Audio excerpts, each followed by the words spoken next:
Consider for a moment a massive colony of emperor penguins standing on the Antarctic ice, or a herd of zebras moving across the savanna.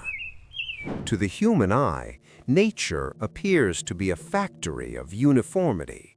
A tiger is a tiger. A squirrel is a squirrel. Now contrast that with a busy street in London, Tokyo, or New York. The variation is staggering. Faces come in all shapes. Skin tones are diverse. People have different eye colors, nose shapes, and jaw lines. No two of us look exactly alike, not even identical twins once life has left its mark on them. You might assume this is simply a bias, that we are just better at spotting differences in our own kind. While that is partly true, biology confirms that humans are in fact outliers. We possess a level of facial diversity that is almost unique among mammals. A young species with a genetic paradox. But here lies the paradox. Genetically speaking, the human species is incredibly young and surprisingly uniform. We all come from a tiny group that survived a near-extinction event about 70,000 years ago. Actually, one troop of chimpanzees in a West African forest often has more genetic diversity than all 8 billion humans on Earth.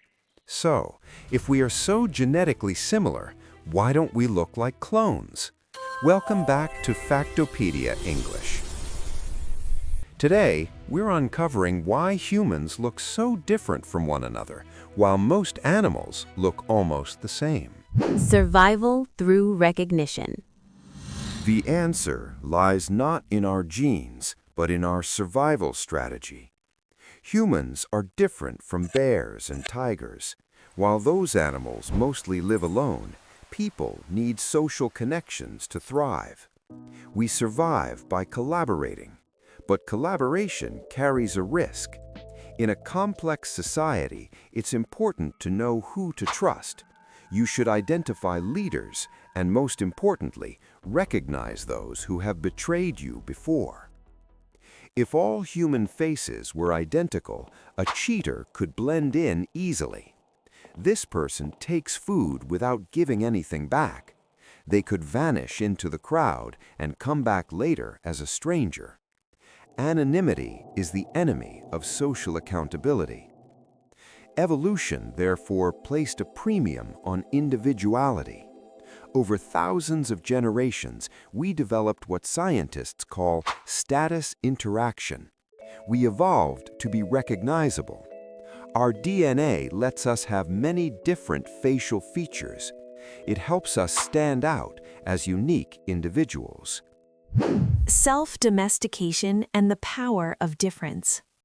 Furthermore, as we became more cooperative, we underwent a process known as self-domestication. Much like wolves evolving into dogs, we selected mates who were less aggressive and more social.